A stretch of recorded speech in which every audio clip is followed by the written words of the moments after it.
Welcome, viewers, to the Saturday, May 24th edition of 284 News. I am Jacques Wooding, bringing you the top stories from this week. Thank you so much for joining us. Gun-related robberies in the Virgin Islands have surged dramatically in 2025, with a 183% increase compared to the same period in 2024. That's according to Acting Deputy Commissioner of Police Kendrick Davis of the Royal Virgin Islands Police Force. The statement was made during a press conference last Friday, May 16, 2025.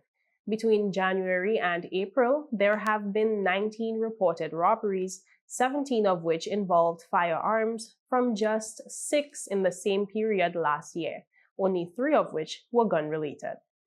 In the period January to April of 2024, that's last year, we had 6 robberies. 3 of these were gun-related. But in the same period this year, we have seen 19 robberies, 17 of which involved the use of firearms.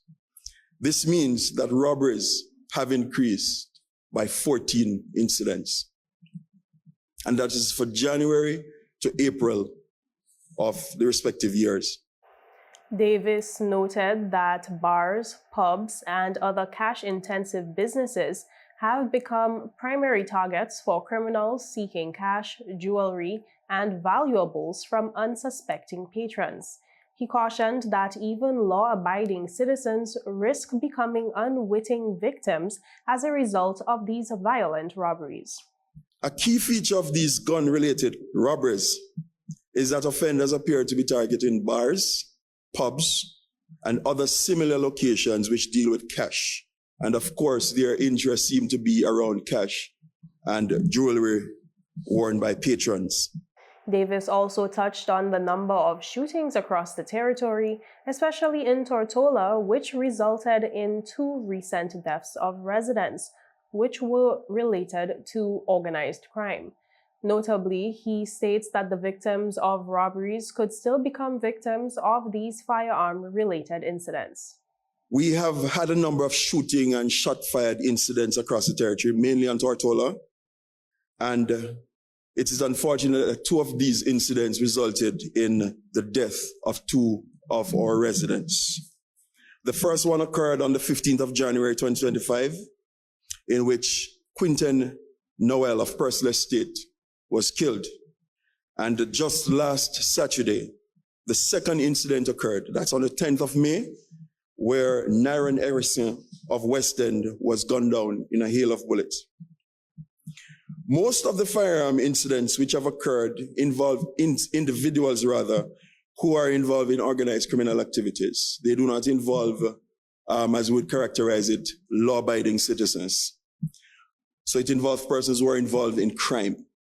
But there is still a chance that some of us, certainly the victims of these various robberies, could become unwitting victims. Meanwhile, a local talk show host believes some parents must be blamed for the failing education system and for some of the behavioral problems of students now experiencing at schools. Host of Speak Out BVI, KISHMA PENN, says there are some parents who have failed to discipline their child and they are carrying their bad behavior into the schools. We have lost our way as a people and as a community. And I'll say this one gonna stink. Some of your parents have attitudes that so stink. You're running the good teachers, them from the school, left, right, and center. I have these little bad children, and y'all not disciplining them, and y'all have a problem with the teachers disciplining them, the school disciplining them, or the education disciplining them, and y'all is part of the reason that the fabric of society is eroding, and y'all is part of the reason why the education of this country going down the drain. Too much of y'all went into the school threatening teachers.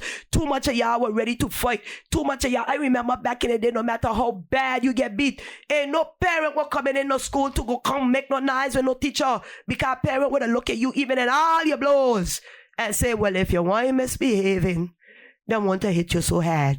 When you're misbehaving, so you get hit hard. And that way, your parents have no partiality towards you. I remember as a kid, I couldn't go home and tell my mother I get licks at school. because it meant I was going to get licks again. But now somehow y'all have reversed the psychology of how to deal with the school. Y'all children come and say, hey, mommy, daddy, I get licks. And before asking any other situation or even asking the teacher properly what the situation was, you're going in there ready to fight? Ready to fight? Some of y'all don't actually take it to the point of fighting. Some of y'all walk on the people on campus and actually rag up the teachers them and beat up the teachers them. And then when you do that, how does your child respect the teacher going forward? PENN says some parents have failed to follow the regulations and dress code of the school, which have resulted in their child being disciplined or in some cases sent home. She says much of this will not happen if parents do the right thing. A lot of us will say, oh, the teachers them don't talk to the children them nice. Yes, that is true. Even if the teacher don't talk to your child nice, that don't give your child the right to cuss out the teacher. That don't give your child the right to hit the teacher. That don't give your child the right to threaten the teacher. And that don't give you the right to do those things either. If you don't like what the teacher said to your child, if you don't like the way they spoke to your child, if you have an issue and you and your child having an issue with a particular teacher, the steps is to call a meeting. You go to the principal, you tell the principal what's happening, and you ask for a meeting. Or you could go to the guidance officer. You tell the guidance officer what is happening, and the guidance officer will facilitate the meeting. Not going in there like bad John and bad mama and mashing up everybody who it say something to your child. That's not the way you handle things. There was a teacher in my son's academic career. I didn't like this woman. I didn't like what she was doing to my child, and I didn't like how she was speaking to my child. And to this day, this woman do not know that I don't like her because of what it is she did to my child. When I meet that woman, good morning, good afternoon, she have no idea that I don't like her. None. She have no idea that my son don't like her neither, because why? I never went in there go make no noise with her. She in charge of her classroom. She have to run her classroom how she see fit. Some of y'all fail to realize as parents, when y'all go in there and y'all threaten the teachers, them and how you go on with the teachers, let me get you to a very real reality of what happened to your child, since somehow you don't understand what happened. Any parent who goes into a school and behaves uncouth and unorderly and cuss out the teacher, that child gets smacked in the education system. No other teacher is going to give a damn what happened to that child after that. None. So if they see that child doing the wrong thing, they ain't gonna say nothing, because why? That child father ignorant, that child mother ignorant, and I got nothing to say. So some of y'all are actually part of the reasons why y'all children get treated the way that they get treated in school. Because as old people them say, what's that wrong will end wrong. If you go and you disrespect the teacher at her place of work, all you are doing is telling your child it is okay to disrespect that teacher. All you are doing is telling other children it is okay to disrespect that teacher. In other news, in a powerful celebration of unity, sport, and culture, the British Virgin Islands hosted the King's Baton Relay this week, ahead of the Glasgow 2026 Commonwealth Games. This marks the first baton relay under King Charles III, ushering in a new era following the passing of Queen Elizabeth II. The relay began at the Tortola Sports Club and ended at Government House, featuring baton carriers representing the BVI's past and present Commonwealth Games athletes in track and field, squash, cycling, 3x3 basketball, and swimming. Artist Desiree Smith designed the BVI's sustainable baton from ash wood, showcasing panels titled British Virgin Islands, Colorful, and Commonwealth Sport. This is the British Virgin Islands King's Baton Relay Baton from the British Virgin Islands, and this is the site for the British Virgin Islands. This side is indicative of our beautiful sunny temperature and weather. We have the indications of the ocean, and seek for our beautiful sailing waters, the best in the world, and for swimming. The emblem for our governmental affiliation, the British Union Jack, and the vigilante, which is our emblem for the territory. We have the representations of the emeralds, which are the green islands of the Caribbean, and these four represent the main territories, the main islands of the British Virgin Islands, with the smattering of other emeralds that indicate the 60 islands of the territory. The theme for the British Virgin Islands was colorful, so with that, we were able to represent here the territorial colors, which is easy to do with this colorful theme because we have our colors are many and they're certainly vibrant, and I was able to use them consistently throughout to represent the territory on this baton. The pink is also representative of the territorial tree and the flower, the white cedar, the beautiful blue skies of the Virgin Islands and the sparkly nature of those skies. We have the territorial bird represented and an emblem here that for me is always used to indicate manifestation and creativity. The coconut trees obviously, again, are culturally a part of a particular group of people that sell coconuts on the street, and you can get fresh coconut water, and to me it's a wonderful cultural and heritage expression. And viewers, with that, we take a quick word from our sponsors, but stay with us because there is more when we return. Hello and welcome to today's episode of Pop the Balloon or Find the Connection. Let's meet our first contender, ladies. Okay, Joey, so do you have any toxic traits? I'm very restrictive. I don't give more time. What you get is what you get. I don't like to give unlimited time. That's it. Okay, can you tell us why you popped your balloon? That's a little too restricted for me. Thank you for coming. Okay, ladies, so let's meet our second contender. Sorry, excuse me. Why did you pop a balloon? I could give you minutes, data, unlimited call, overseas call, fiber. What else you need? My friend used to date you. You are scam. She used to pay for everything and more. Nothing to offer. Okay, ladies, let's welcome our last contender. You look nice. Can you tell us your name? Thank you. My name is Christian Charles Thomas. They call me C Sweetie. What do you have to offer these ladies? Well, security, trust, unlimited time, and a pretty fast. Okay, so do you have any deal breakers? Nah, but here's my number. 444-4444. Y tú, vida ilimitada. Okay, guys, so no pop balloons. For a fast, reliable, and secure connection for your personal or business life, call us at 444-4444 or visit any of our CCT stores and we'll get you connected with the perfect match for you. Welcome back and thank you so much for staying with us. Minister for Communications and Works, the Honorable RYMER, is said to be making moves to bring about the much talked about merger between the BVI Electricity Corporation and the Water and Sewerage Department. Speaking recently on the government's program Virgin Islands Voice, Minister RYMER sympathized with the many people throughout the territory who continue to face water shortages.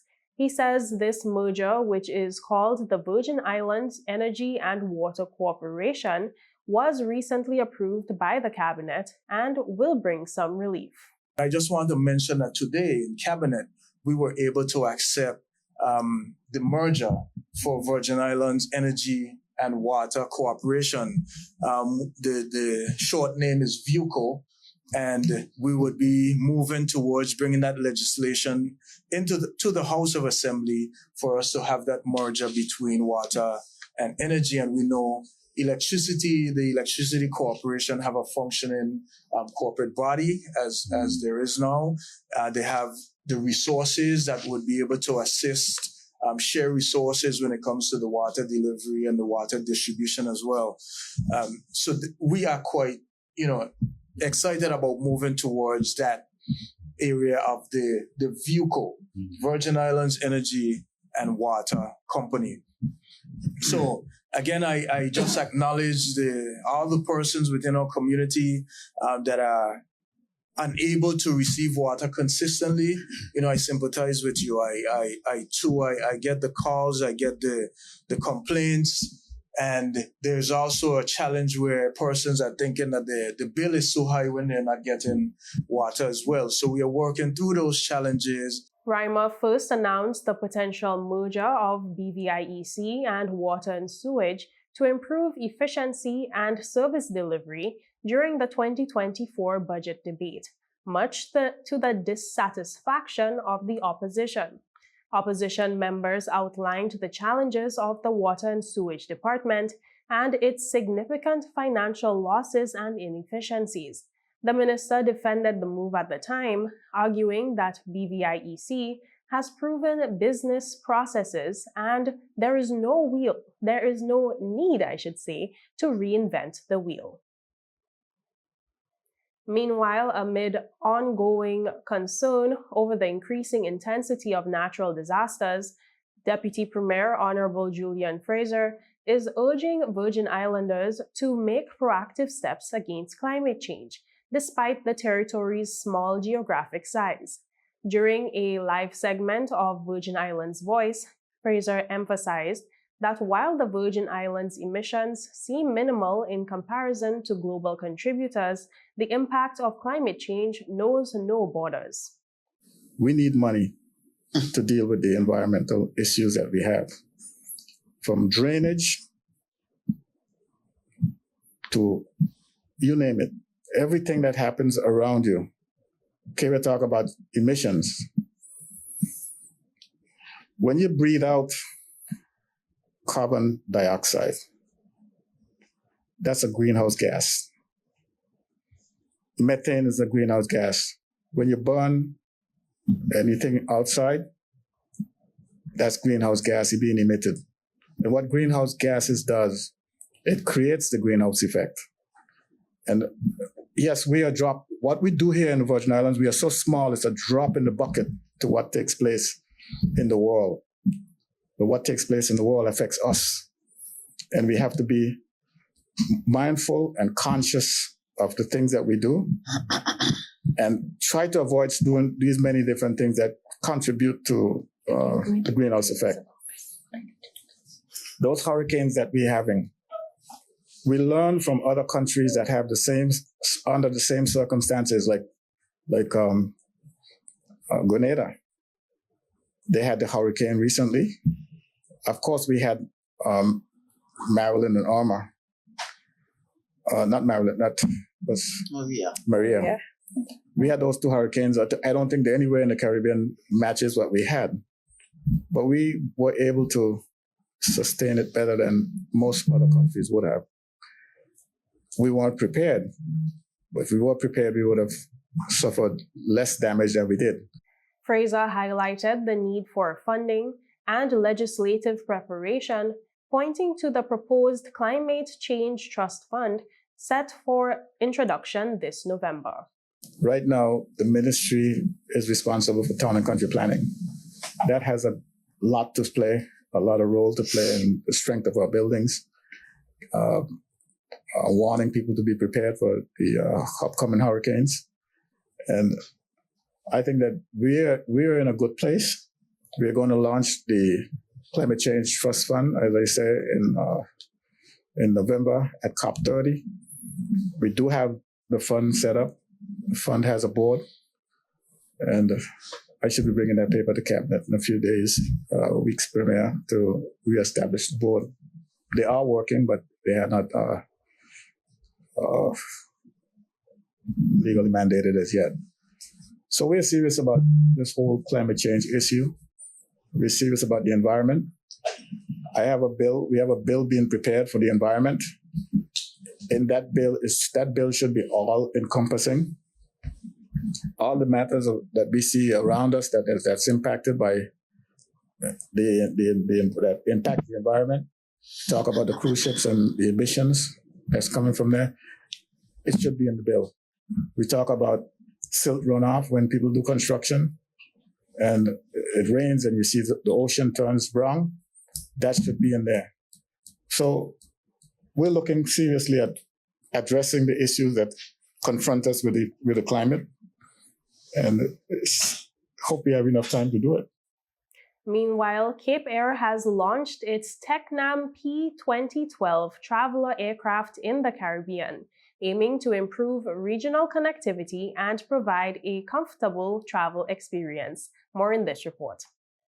Cape Air has officially deployed its Tecnam P-2012 Traveler aircraft to the Caribbean market. The aircraft will begin operating on select Cape Air routes, enhancing connectivity and offering passengers a more comfortable and modern travel experience. It made its first visit to the BVI earlier this month and was welcomed in grand fashion. The aircraft is designed to meet the growing demand for efficient and reliable regional air travel. Cape Air's president and CEO, Linda Markham, expressed enthusiasm about the aircraft's introduction to the Caribbean, emphasizing its ability to enhance travel across the region. She said that her team is confident that this new addition to its fleet will provide an exceptional flying experience for both passengers and communities served. The aircraft features several passenger-friendly amenities, including air conditioning, USB ports, armrests, cup holders, fresh air outlets,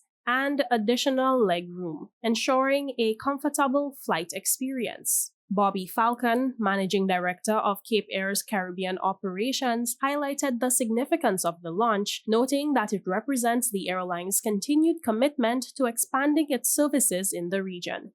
Jacko Wooding, 284 News. And viewers, with that, we take a quick break, but stay with us because there is more when we return. CCT is turning up the heat with the ultimate spin and win jackpot. Sign up for any postpaid plan, Freedom, GoFast LTE, or Fire Fiber Internet, or pay your postpaid bill on time for your chance to spin the wheel and win up to $5,000. Not a CCT customer? Make the switch to Life Unlimited. Already a postpaid customer? Just pay your bill on time. Prepaid customer? Upgrade to a postpaid plan today. What are you waiting for? Sign up, pay up, stay connected for a chance to spin to win. Call us at 444-4444 or visit a CCT store for details on the right plan for you or your eligibility to spin. Terms and conditions apply. CCT. Life Unlimited. At Higher BVI, we're not just about business. We're about empowering lives, and that is because we aspire to inspire. By choosing us, you're supporting a company that believes in equal opportunities, diversity, and community growth. Our mission goes beyond profit. It's about providing HR solutions, fostering talent, and leaving a positive impact. Join us in building a better future, a better BVI. Choose Higher BVI, where your support isn't just a transaction, it's a transformation. Together, we're changing lives in these beautiful Virgin Islands. Welcome back and thank you so much for staying with us. We continue with news that the Department of Youth Affairs and Sports is set to host its Youth in Business seminars on Saturday, May 31st from 10 a.m. to 1 p.m. at the DYAS conference room. This initiative aims to equip young aspiring entrepreneurs with foundational business knowledge, covering essential topics such as creating a marketing plan and Business 101. The seminars are designed to support youth who are either embarking on their entrepreneurial journey or seeking to enhance their existing business skills. By participating, attendees will gain valuable insights into business planning and marketing strategies, fostering a more robust entrepreneurial system within the Virgin Islands. Interested individuals are encouraged to register promptly to secure their spot. For more information, please visit the Department of Youth Affairs and Sports Facebook page. In other news, excitement is building for the Little Mr. and Miss Hawk Pride pageant to take place later today, as 7 bright young students from ENIS Adams Primary School prepare to take the stage. Ahead of the event, they came to the studio to sit with me for a series of interviews to get to know them better and find out what makes each one of them so special. The contestants include students from various grade levels, each with unique personalities and aspirations. As they get ready for the pageant, they spoke about what being part of this event means to them, their favorite school subjects, and who they look up to as their role models. We have in the building the contestants of Little Mr. and Miss Hawk Pride pageant over at the ENIS Adams Primary School. We are going to meet the lovely contestants, 7 of them. My name is Zachary Grant. I'm representing grade 4 SB. I like the activities and being with the other contestants. What's your favorite subject at school?